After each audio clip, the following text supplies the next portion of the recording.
It's such a pain in the ass at the moment with all this. I'm going to share out. Bear with me. Quick. All right. Let's have a look. It just came in. I got the squeaky chair again today. I forgot all about swapping chairs out or oiling it. But this was a complimentary from Thin Red Line Games as a thank you for, I guess, my alleged support. So, the Dogs of War. It's a C3 module number 2. So the last 60 miles is the first module. Played that a couple of times with friends.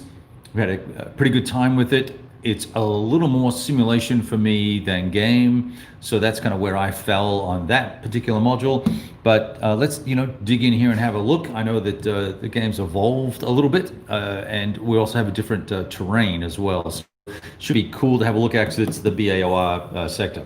So let's get the shrink off and let's have a look at it. And having only played a couple of times, and that was over a year ago, I'm probably not going to be able to dig into too much detail on the gameplay mechanics and things like that, but let's just have a look and see literally what's inside the box. So once again, really fine level of artwork and thought goes into the box, and the construction, it's very high quality. Nothing on the back for this one, right? So he tends not to do that, which is fine. And it's that nice white insert there. Okay, so my little cards came out of there, little shells, 2d10, some baggies. These event cards are pretty interesting. They can add a lot of value and a little nuance to the game and aid replayability. And we can have a look at some of those in a couple of minutes, but you're going to find that it's going to give you ability to do certain additional bits of stuff. So play during the air phase. For 2 turns, you'll have a +3 DRM on your AWACS and all that sort of fun stuff. So lots of cool little things in there, little historical, so hypothetical historical events, and there we go. So operational procedures. Let me adjust the camera. How's that? Oh, hey, we got people. Look at you guys turning up. Say hi. Let me see who's here and all that sort of good fun stuff. So Dogs of War is what we're looking at, folks. So this appears to be just a little, hang on a second. Yeah, it's like a summary of gameplay and examples of play. This is really nice, actually. This was not in the first module. So here's the first thing that's different. So I'm trying to highlight to you some of the mechanics of how to do bits and pieces. Most people would call that gameplay examples. Here, it's operational procedures. So there you go. All right, scenarios and designer notes. Now I have posted, and I will continue to do so as long as I receive them, the designer notes pre-publish on my blog on bigboardgaming.com. You can get a pre-read of the design notes for the games that Thin Red Line Games produces. We have a little exclusive arrangement there. You're only going to read them there or on their website. So that's kind of neat if you're interested. So let's have a look. 34 pages. Wow. Okay, so we've obviously got all the standard scenario special rules that will go in. So civilian panic, surprise level. You get to choose your surprise level. So it gives you basically 3 variations on every scenario. Then there's a list of the different scenarios here and the scenario rules. And then there's some campaign games. And then the designer notes run 4 pages, and then developer notes from Anthony, who, if you've watched any of my live streams, you've seen, actually not mine. He was not on my live stream. He was on Mo's Game Table live stream. So that's kind of cool. So you can check over at Mo's location to see the interview with these 2 fine chappies. Okay, so additional scenario rules. All case-based, all point-based, all very crisp and clean, but there's a lot going on in this game, so don't rush your way through the rules thinking that you're gonna crush it in a moment. Let's see. If you're here, say hi. It'd be nice to know who I'm chatting with. Scenario number 2. Okay, so feel like I'm zoomed out too far, but let me just adjust the camera a little bit. Let me do this because I've got the leg pointing the wrong direction, and this will allow me. No, it won't. Haha, surprise, it won't. All right. Professional camera work. You got it, coming from me. Okay, they came before dawn scenario, July 24th. This one will probably be the same date, actually, because these are in sequence. Actually, it won't be the same date, so it'll be sometime after, probably. But there you go. Nice. Okay. And then you've got the full campaign game starting June 8th. And there goes the air conditioner. It's turned off. It was a little cold in here. This is 61 in my game room. And another campaign. Hey, Greg, good to see you, man. So there's that. So let's crank open the rule book, and I'll just give you a feel for the rule book in terms of layout. 27 pages of rules covering. You got your general rules, which are just the time scale and stuff like that, definition of terms, how to deal with fractions.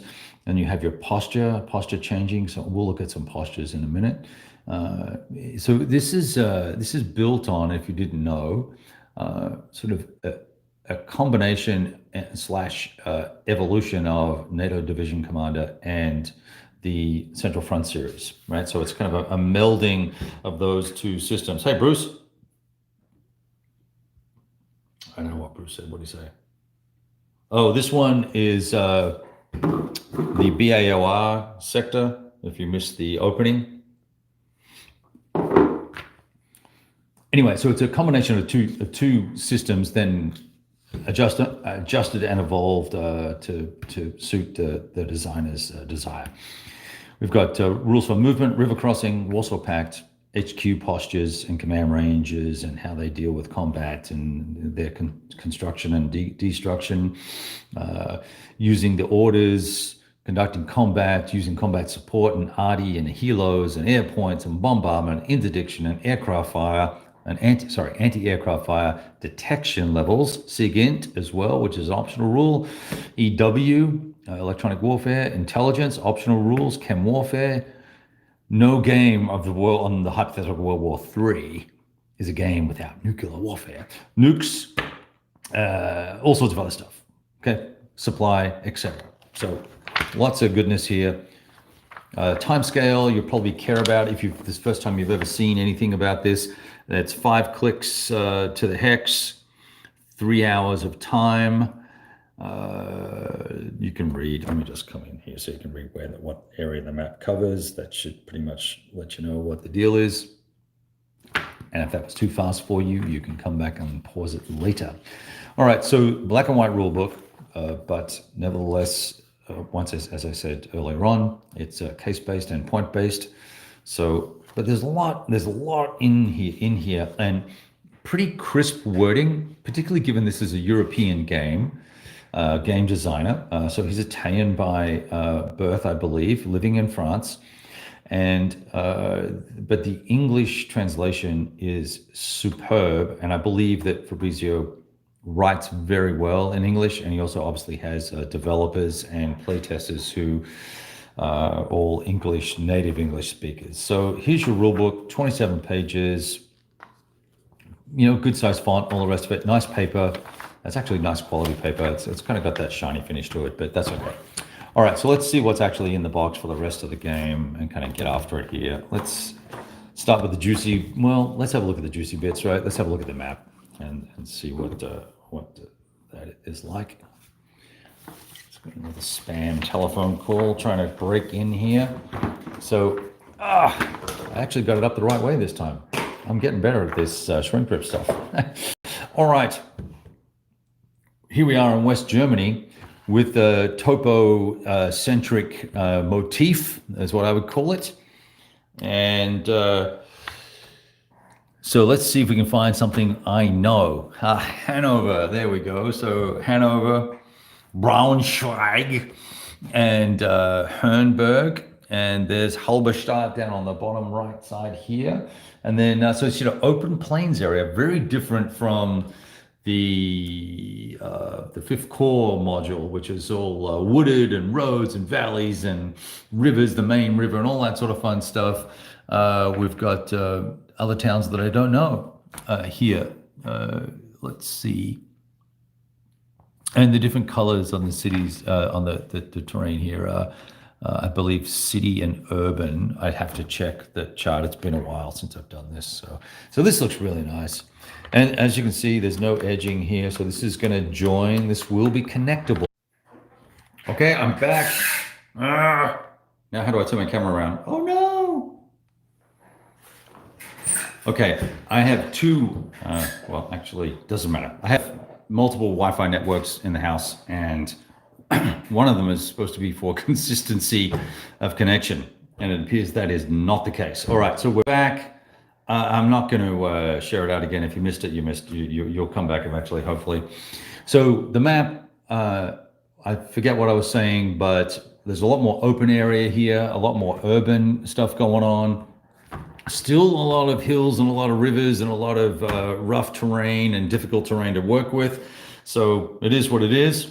It's pretty cool. So let's check it out. Let's check out the rest of the game here. So you've got your ground combat chart, and you use this to run your differentials up and down. Otherwise, you can just be a big boy and use your fingers like I do, and make sure you follow the sequence of play, which will then help you define what your DRMs are going to be, and that you can keep track of your combat supply points here as well.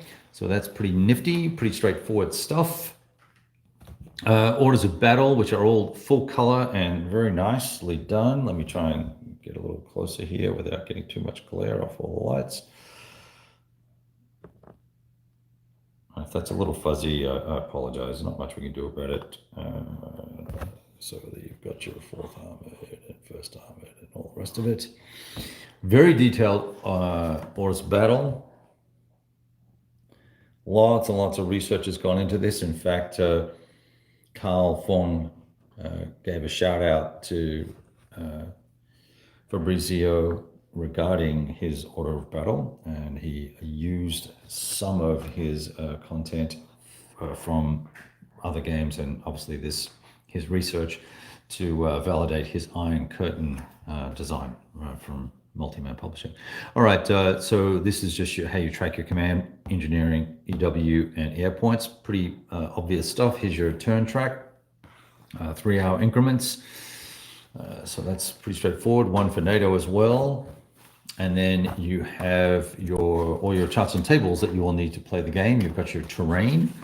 So here we can see it's town, okay, not urban. So town, city, forested, and then we've got major and minor rivers and the cost to cross those, whether it's a hasty crossing or a prepared crossing. Same for major rivers as well. Interestingly enough, oh, and then that's right, the different colors of green denote the level of hill infrastructure that is involved, right? So we've got hill 3, 2, and 1. There we go. Hey, Fabrizio, good to see you here. All right, so there's that, and depending on the mode you're in, okay, and the type of, here, let's have a look at this. The mode that you're in and the type of unit you are, whether you're, well, that's fuzzy, whether you are mechanized, motorized, or foot, you're going to pay different costs for these terrain types. And then you've got additional movement costs over here. You know, if you want to disengage or deal with a breakthrough hex or persistent gas or whatever the case may be. So thanks everybody for coming back, by the way. I appreciate that. I'm sorry about the stupid internet and my phone. Hopefully it's not my phone, because that would really piss me off. Let's see. Now, postures chart. So postures are interesting. You can assume a number of different postures, and moving from one to another is not just paying a number of points and waiting a number of turns, some postures are going to be easier to move to than others from the posture that you're in. So dumping from road to tactical might be easier than going from march assault to full assault, or from march assault to defense, obviously. And you'll see that this is going to adjust the type of movement you conduct, your modifiers when you're bombarded, your attack modifiers, your defense modifiers. So very similar to the NATO Division Commander game, which I used to love, actually. I played that quite a bit and have actually played it recently in the last few years. Orders chart, so you're going to give orders to conduct assaults or move brigades or move battalions or move a division or defend with a division or a brigade. And typically you're going to be in one of a couple of modes depending on the situation, right? And the postures that are available to you, or you're eligible to use, I was actually trying to say eligible, are going to be restricted based on the orders that you have. In essence, I'm plagiarizing and summarizing based on my remembrance of the gameplay 2 or 3 years ago. So, all right, you've got your bombardment and then interdiction and all that sort of good fun stuff. Detection levels. You can see all these die roll modifiers and stuff like that for all of that goodness. Here you've got your ground combat results. Work based off of obviously a final combat differential and a die roll on a D10 combat table. Disengagement tables. And then here's some explanations of the different units. Very sexy. There we go. And you'll note that the Russian units are not pink. There's a win. All right. Take note, Compass Games. Right. Another set of charts. Okay, we don't need to see that. All these markers are used, they're hours ahead. So you're going to put this marker on, I believe you put it on the hour that the order would go into effect. So either H00 or H12 or whatever, right? So that's pretty straightforward. Same on the back there, right? Pretty cool. And then we've got, let's see, whether you're engaged, half engaged, breaking through. It's going to cost you more to move through or break through. Location, all the different modes, screening and defense. I think that's mobile assault. I forget what that one is. And then you can be refitting, which is always a good thing if you can afford the time. Got to have your nuke counters, right? And then on the back, you've got road formation that you can be in, and other hasty attack, hasty defense, and that sort of stuff as well. And then your casualty markers, the dog tags. I really like those. They're cool. I liked them the last time I saw them as well. And these are your orders for the different regiments and battalions and divisions. Hopefully we've still got some folks here. March assault, there he is. Hey Fabrizio. And then here we go. So now actual units. So let's see if I can, I don't want to mess with the camera because the zoom function gets really wonky and it's very sharp and I can't control it very well. So here we can see, let's see, I'm looking for a division name. I can do that by looking over here. Oh, I missed a chart. How did I miss this? Hang on a second. Is this different? Nope. Oh, I missed a page. How about that? There's another page here. So, all the different silhouettes of the different vehicle types. That's cool. I don't know if that was in the other module, but that's really cool. And if it was, I missed it. And then the unit abbreviations is all in here. And then here we go. There you've got all. So here's what I was saying earlier on was with your combat units, you have different modes and postures. Or posture is the word I probably should be using. Different postures that you can migrate through, and these are just a little key to tell you that you can use move orders, assault orders, defense orders, things like that. Okay. All right. formations, 12th guard tank, bunch of motorized dudes and more tank dudes. These look really good. And they're really nice. They're nicely done. They're, the offset's good. And good thickness as well. So we're not dealing with some of the challenges that I've expressed with some other companies that have very thin counters. Okay.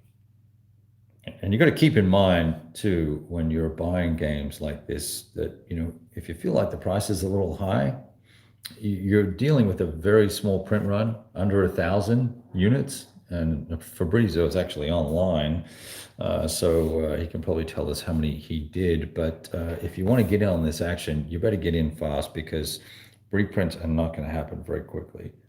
But so when you're dealing with a smaller vendor, or a smaller publisher, you've got to understand that they can only make these games for a certain price.